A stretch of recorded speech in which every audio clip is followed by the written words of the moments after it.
Wrestling champion Navid Afkari executed despite international outcries. Here's a summary of the article. Navid Afkari was executed this morning in Adelabad prison of Shiraz. Despite widespread international outcries in Iran and around the world to stop his execution, the Iranian regime hanged the young Iran protester in a bid to prevent further protests against the regime. Navid Afkari, 27, was a wrestling champion who had never hurt anybody. Navid filed a complaint with the judiciary on September 13, 2019, detailing how he was forced to give false confessions while being subjected to the most severe physical and psychological torture during nearly 50 days in police detention. They put a plastic bag over my head and almost suffocated me.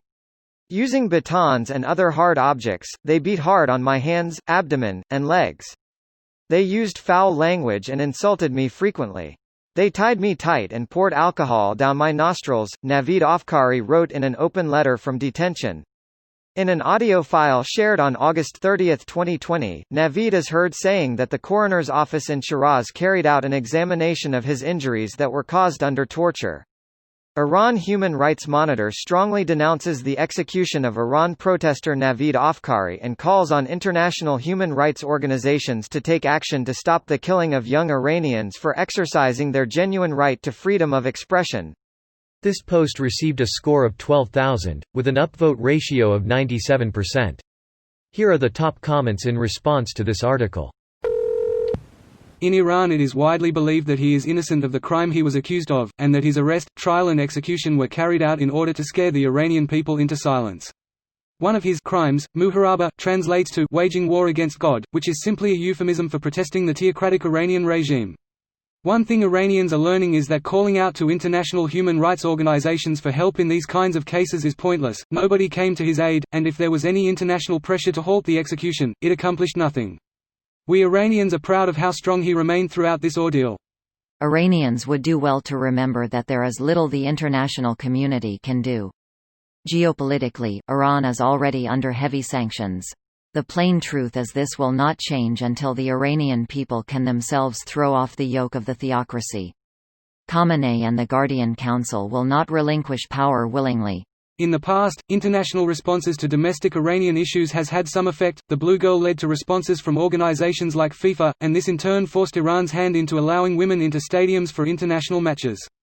It may not be military intervention, but the Iranian regime's actions exist within a global political landscape, and therefore, factors external to Iran do seem to be able to bring about some change. Ultimately, yes, change will probably have to come from within Iran. That said, international support for such change is also potentially a critical factor. How fucked up does your government and religion have to be that some girl has to burn herself to death just so women can attend sports events? Iran has stoned women to death in the recent past too. They also kill gay people. They also hang them with cranes so they die by strangulation instead of breaking their necks. They also execute minors for being gay. So yeah, great leadership. To non-Iranians here getting fooled by regime Iranians who claim to care about Iran and its people and whatnot on Reddit by always defending this regime in every thread by trying to put blame on someone else but the ones actually destroying Iran for 40 years. A lot of people are forced into confessions and it's posted on Iranian regime TV all the time. We are talking about a regime that shot down 1,500 people during the recent protests, jailed over 10,000 and has executed a few afterwards in prison as well. He fought for what was right, which is a free Iran from these dictators. This video was automatically created by Reddit to speech. The article and comments in this video were selected from Reddit according to their upvotes, and any paraphrasing was performed by smmry.com, without any human intervention.